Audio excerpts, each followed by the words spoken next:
Japan's Prime Minister Shinzo Abe has provided a breath of fresh air to the crowded streets of Tokyo. This weekend, he's confirmed that, contrary to pre-election expectations, Japan will negotiate for a place in the proposed Trans-Pacific Partnership, an ambitious trade pact involving 12 nations. Indeed, again, contrary to expectations, the ruling Liberal Democratic Party has offered qualified support for this move. That's what happens when a leader sees a significant spike in popularity. Since his return to the job, Abe has taken several incremental bold steps, including relaxing monetary policy and joining America's F-35 program. Welcome to Agenda. I'm Colin Chapman, and with me again this week is Stratfor's chief geopolitical analyst, Robert Kaplan. Robert, it looks as if Abe is changing the geopolitics of Japan. Yes, he has. I think that it's in tandem with a certain normalization that is going on in Japanese society.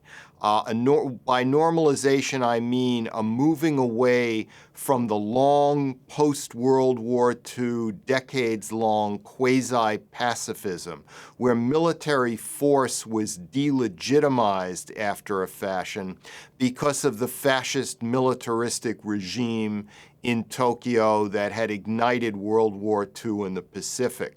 That World War II is now 60 years gone. And the Japanese appear to be moving on, not back towards any militarism, but just towards a normal relationship with military power, with national power. And that is momentous because Japan's economy, though it may have been in the doldrums these past 2 decades or so, is still the third largest economy in the world with a significant population. So Japan, as a somewhat of a counterbalance to China, really affects geopolitics in the whole Pacific basin. One of Abe's incremental steps, little publicized, is interesting. Japan is joining what's called the American Autonomic Logistics Global Sustainment Program. Not a name that goes round television newsrooms, but in fact it's the biggest military program in history, introducing the F-35 stealth fighter. There's a gamble here because this is a project whose budget has blown out and has had its share of critics. Yes. I remember there's some context here. The Japanese had wanted to buy the F-22, which many would say is America's greatest fighter jet. The United States would not export it. The F-22 program has been wound down. The F-35 program is facing considerable difficulties with delays.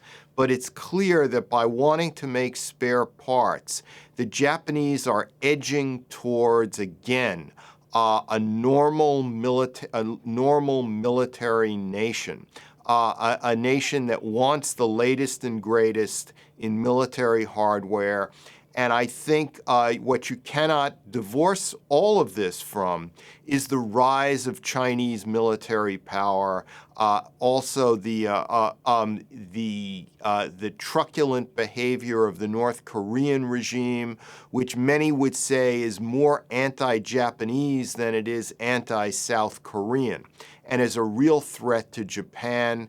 Therefore, the Japanese facing China, facing North Korea, 60 years away from World War II already, are doing whatever they can to beef up their military, to get, and taking part in the F-35 program is part of a process of being on the inside of military technological innovation.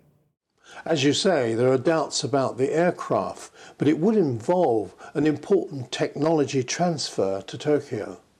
Yes, it does. And I think that the United States, as the years go on, is going to discover in Japan the kind of robust military ally that will be extremely important to both countries. Of course, Japan is a treaty ally of the United States and has been for many decades, but this was under a different context.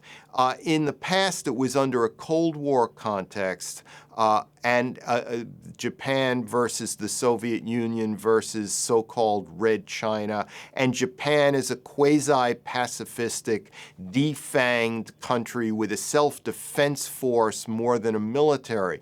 But now that we're beyond the Cold War, the United States really sees Japan as a balancing power against Russia in the Far East, a resurgent Russia in the Far East, that is, and against a rising military China. What about the state of Japan's navy? After all, one key issue in North Asia is keeping trade routes open, particularly if Japan joins the TPP. Japan has a very robust navy that is often underrated. Japan, I believe, has about 4 times as many major warships as the British Royal Navy. As the British Royal Navy gets smaller and smaller, Japan has 120-odd warships at sea in the Western Pacific, or deployable, that is. It has niche capacities in submarine warfare, in special operations warfare. It's one of the better diesel submarine, quiet diesel submarine countries in the world, along with Sweden, Spain, Australia. This is a really formidable military that's been quietly becoming more and more high-tech, more modern, more expert over the decades, while people have been focusing on all these dirty land wars in the Middle East and Africa and elsewhere. Japan is a major military nation. Well, Japan faces China, and you talked earlier of China's military buildup. Yesterday, I happened to be at a meeting with Kurt Campbell, who's just stepped down from being US Undersecretary for Asia. He'd just come from Japan, but was cautiously positive about US-China relations, saying America was on the brink of a new period in this relationship. He was a former boss of mine at the Center for a New American Security in Washington. Kurt was a very, very active and dynamic Assistant Secretary of State for East Asia and Pacific Affairs. U.S.-China relations is probably the most critical bilateral relationship on the planet. Because if the U.S. can get along with China, China will never be a friend. It will always be a competitor. But the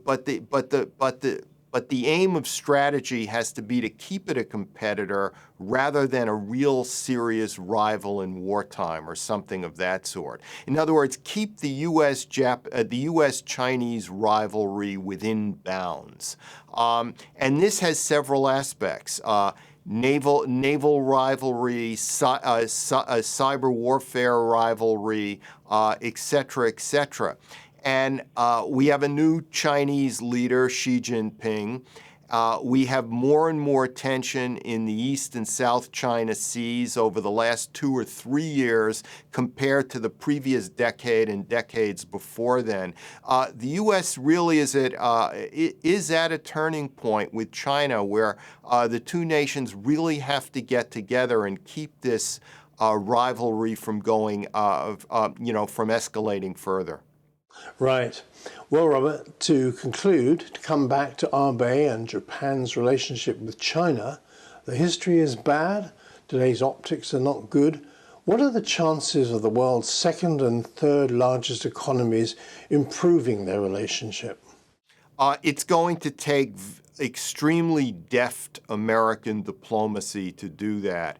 And remember, what we haven't talked about, what has to be factored into this, is North Korea.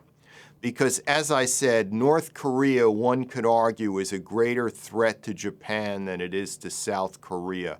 The Japanese occupied the Korean Peninsula not just during World War II, but from 1910 to 1945, 35 years. There's significant feelings of enmity between the Koreans and the Japanese, though the South Koreans have constructively moved away from that. The North Korean regime is what I'd call both a communist and a national fascist regime.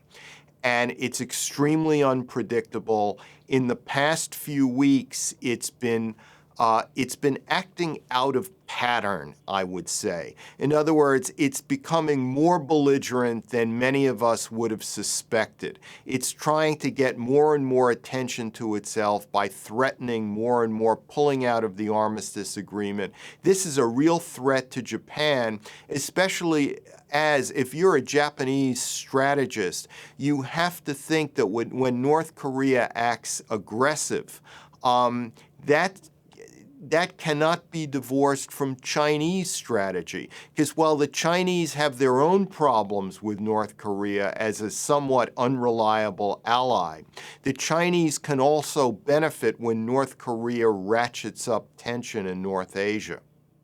Robert, we'll leave it there for now. Robert Kaplan, Chief Geopolitical Analyst. That's Agenda for now. See you next time.